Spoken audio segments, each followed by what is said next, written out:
Hi, I'm Dorian Frankel, and this is the Greatest Day Interviews with Nicole. Ah, Thank you for joining me. Thank you for having me. Oh my gosh. All right. So, I would like to know first if where this all started. Yeah. Is there singing in your family? No, not really. I mean, my brother sort of studied music. My parents weren't particularly musical. My mother and father, I think my father took some guitar lessons when I was a kid, but my mother played a little piano. But no, and I took piano lessons when I was like 10, 11. I really didn't take to it, which, I kick myself for now. I'd love to play piano. But I don't know. I just used to like make up little songs in my head and didn't think much about it.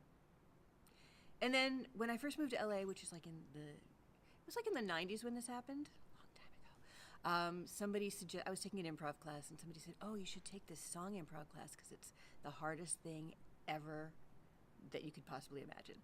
So I took it, and I loved it. I loved it. It was really fun. I did more of that. I got into a couple of song improv groups, did some shows. It was just a really fun thing that I liked. I mean, I always liked singing, but I never was a great singer. I was like in choir, but I wasn't like the soloist. Um, and in high school, I just like made up a bunch of songs in my car and never sang them for anybody. I don't know. So eventually, I just thought, well, if I can make up a song, I might as well just write one down. And that's sort of how I started taking it a little more seriously. And I wrote a bunch of songs, and I tried going to some open mics. I'm not a great guitar player. So, and I'm not nervous to sing. I'm not nervous to be in front of people, but I am nervous playing the guitar. So I didn't feel like it was the best representation of the songwriting. So I thought, well, maybe I'll try recording. And so, I went, there are people that will like help you record your song, and went to a couple of those, and that was really fascinating. I had a great time, but songs didn't sound, they just didn't feel like the way I wanted them to feel. And then eventually somebody had recommended somebody that I went to, and we worked on a song, and it was like, oh yeah, this is what I wanted to do. And I just sort of fell in love with the process of like building a song, a recording of a song. So I just kept doing that. And then I had 24 of them. So then I released a record. So, you weren't doing musical theater and sitting there and being obsessed with that? I was not. I after college I was in New York for a little while, and I did a little acting there. And I every now and then I would try like auditioning for a musical. And when I had sung just in like a life context, people would say, "Oh, you have a nice voice." The occasional times I went to a musical theater audition, mostly what I got was like, "Oh, you're not one of us, are you?" So it's like, okay, maybe this. And I don't really have that kind of voice. I don't have that No. clarity or power, And it after a while, I started listening to the songs I liked, though, and those people didn't necessarily have that voice either. So I just thought, well, this is what comes out. I'm okay with it. What music do you like? Who are your influences? I mean, starting out from Carole King and Simon and Garfunkel and Crosby, Stills, Nash and Young, of course, the Beatles, James Taylor, and Jackson Brown, and all those people. I loved the Roaches, which everyone seems to have forgotten about. And they're these three sisters. They sing in harmony. The song, there were wonderful songs. There was some humor in the songs, which I enjoy. And they were sort of offbeat and beautiful and melodic and great harmonies. And I just loved them. So I feel like that has impacted me in some way. And then, years later, somebody gave me a bunch of Jonathan Richman tapes, and I just loved him because he's such a goof, and the songs are so much fun and delightful, but super sincere. And so those things sort of influenced me. And then I don't know. There are so many people that I like. Who did you create this CD? This is a massive collection. I'm going to call it a collection. Who did you create it for? Yourself, an audience? I think I've been around long enough that I sort of feel like trying to do what you think other people want isn't satisfying, and it's not generally as successful. I just wanted to make them sound the way that I wanted to make them. I just really liked writing, and I really liked recording, and I just wanted to make these things that I wanted to make. I don't know. And I for a while I was going to some, songwriting workshops, and I spent a lot of time in rooms with younger people who were trying to make a career in music, which, I fortunately have a career, so I don't have that pressure. And there was a lot of, what makes a hit, and, how many beats per minute, and what kind of song structure, and it was all very informative and interesting, but I didn't feel obligated to make use of it. I just thought, I'm just going to do what I want and what sounds good to me, and so I don't know who it's for. It might just, my mother has most of the CDs. I made some hard copies, and my mother's giving them to relatives, and she's asked for more, so I guess that's what it's for. Although I will say, I remember reading some article about learning an instrument in middle age, or all these things. There's this whole notion that unless you're young, you can't do anything anymore. You can't. Which I resist. But there's like, oh, well, if you want to take up music in middle age, you could play for seniors at senior centers. I was like, or I think one of the guys I went to record a song, he was like, oh yeah, your family will be really, really happy to hear this. And I was like, I don't want to be sort of a hobbyist and assume that, I want to take it seriously. I want to make things as good as I can make them and work with the best people I can work with. I don't want to just say, well, it's just for, senior centers, so, because that's all I can do. I don't know. And I have to say, I had some amazing musicians play on this record, thanks to my producer, and who also played most of the instruments. So, yeah, just trying to make it good, if possible. I think you have some hits on here. I think Broken's fabulous. I think Will You Be Okay is fantastic. It seems, and I don't really know you, so I could be way off base, but it seems kind of like an autobiographical album. Is it? Yes and no. I know that there are a lot of people whose work is very autobiographical. I've never felt married to that at all. There's definitely some fiction in there. Some things were written from, a notion or an exercise or a thought or I've always liked writing in general, so I didn't feel tied to having to have it be about me. Like Another Close Call, definitely not about me. I'm not that person. But I could imagine a character that was that person, and so I wrote the song from that perspective. I will say, like, Be My You, which I like that title and I like the idea of it. I was listening to NPR or something, and there was a piece about something happening at Brigham Young University, and somebody said BYU, and for a second I thought they said Be My You, and I was like, oh, that would be an interesting. So it's just from anything. So there's some that are more autobiographical, but not exclusively. Is there a song that is specifically autobiographical?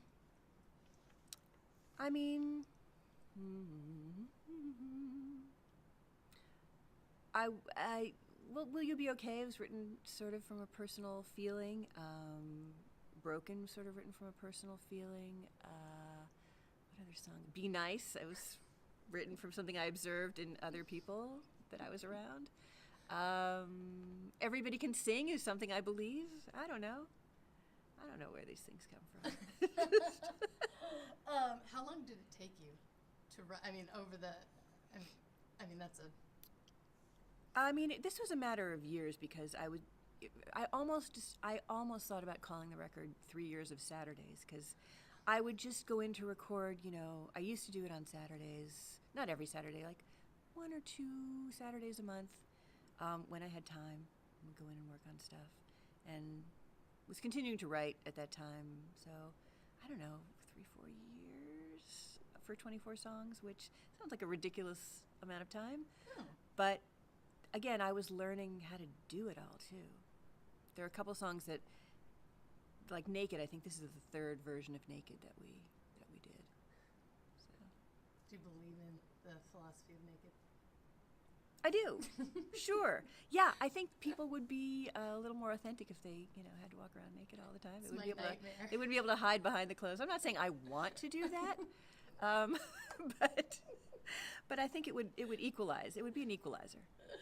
Oh my God. Or maybe it wouldn't be. The first time I heard it, I went, oh no, that sounds terrible, but I'm glad that you Well, but if everybody were doing it, everyone would feel equally exposed.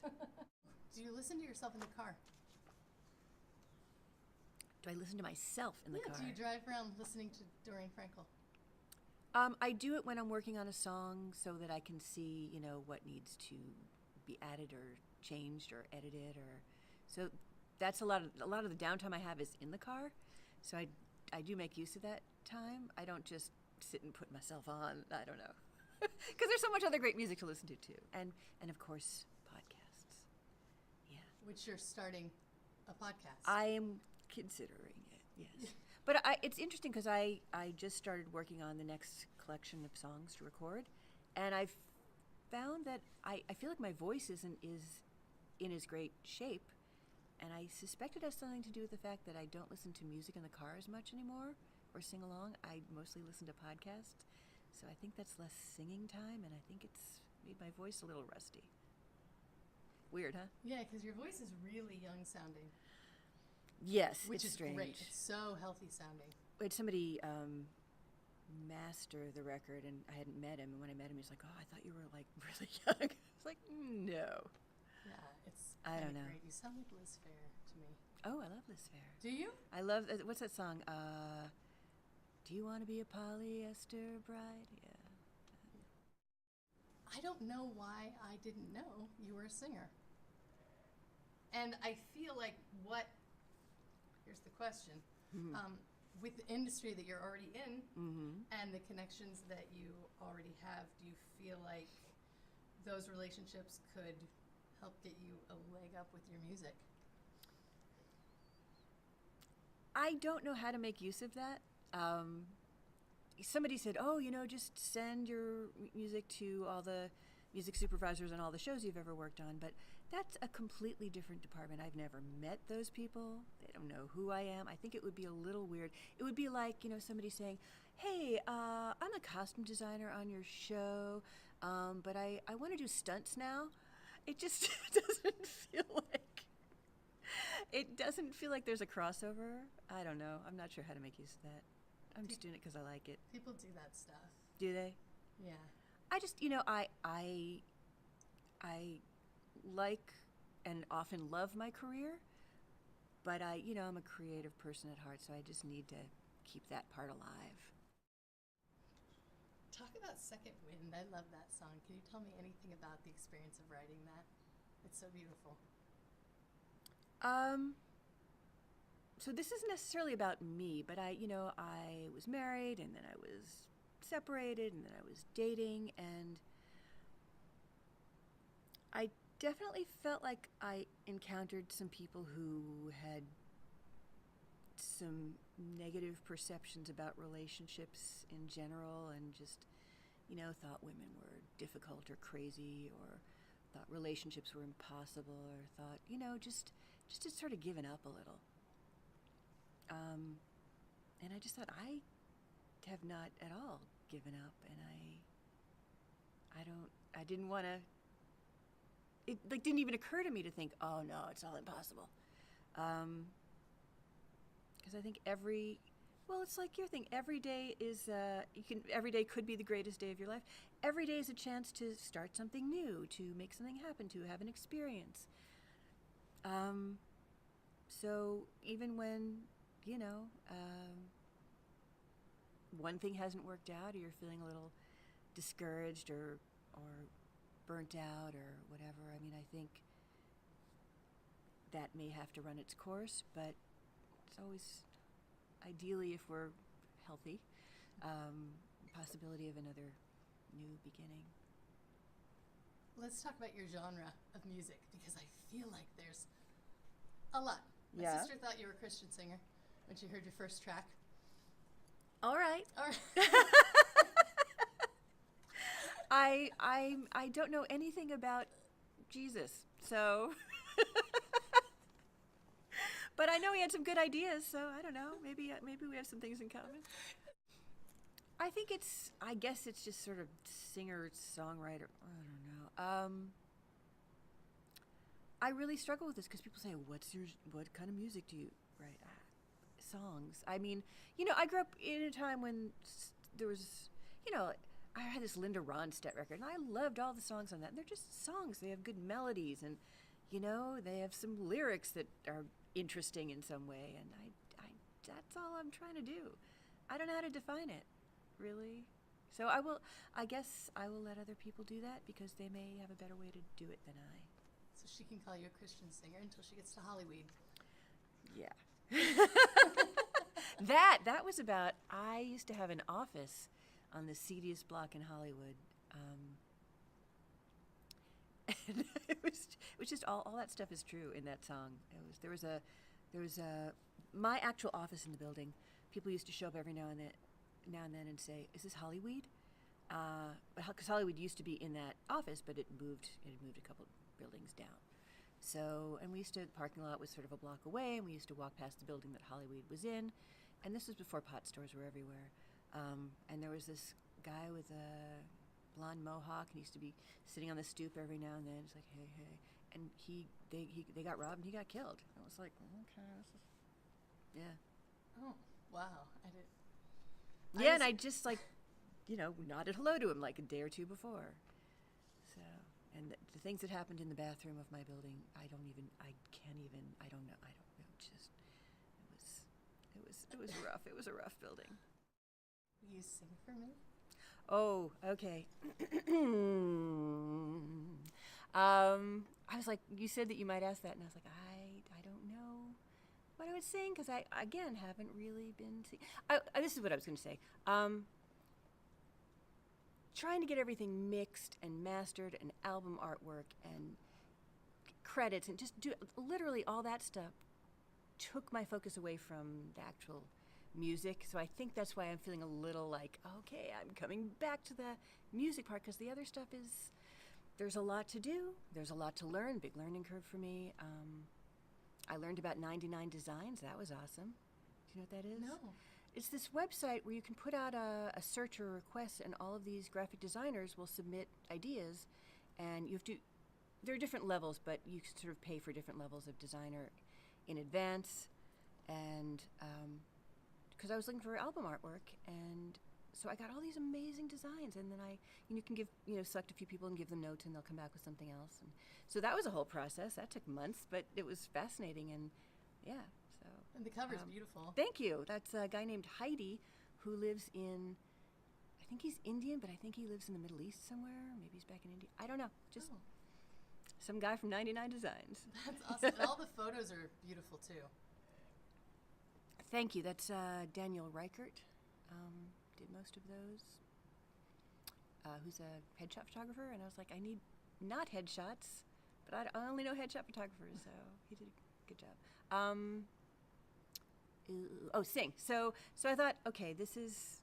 I need a piece of paper. Hang on. I'm bending down. I'm coming back.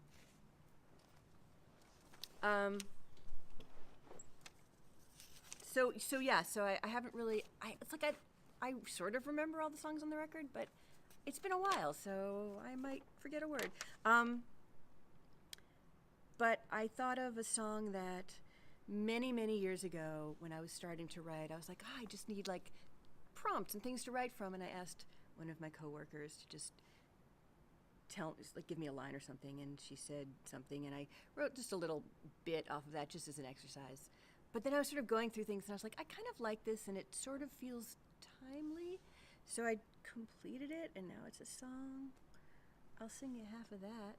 Sing me whatever it is you used to sing. I'm very excited. All right. I might start too high, and then I'll be in trouble.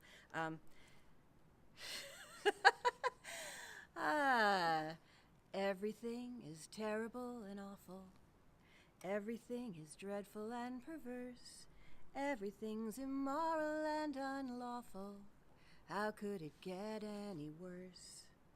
Everyone feels empty and forgotten. Everything is meaningless and wrong. Everything's unbearable and rotten. How do we keep on keeping on? Just have a little hope. Have a little hope. What if tomorrow is a better day? Have a little hope with me. Have a little hope, and we won't stop looking for a better way. Something like that. Because everything is sort of terrible and awful right now, but not everything, but a lot of things. How do you think your music can enact change? Oh, I wouldn't dare be so arrogant to think that I could have any impact on the world.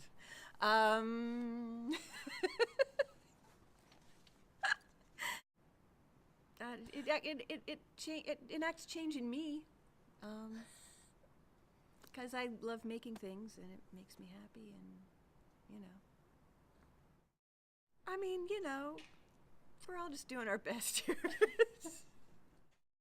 And having put everything together, it's like, okay, now it's out in the world. What do I do now? Besides record another record and keep writing, but I don't know what to do with it all. I'm proud of the work that we did, and I'm proud of the songs, and I don't know what the hell to do with them. Why 24 in one? Why not split it? I thought about that, and everybody's saying just release a single, release a single, release a single, then you can promote and promote and promote and promote. It's like, you know what? I had 24. It took that long to feel like they were the way I wanted them to be, and then I had 24, and I was like, let me just put them out into the world. I'm going to take a sip of tea, and I'm going to tell you something very philosophical. Please.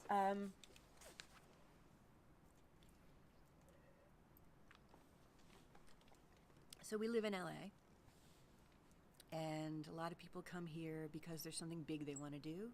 They want to be part of something. A lot of people with great aspirations are drawn to this town, right?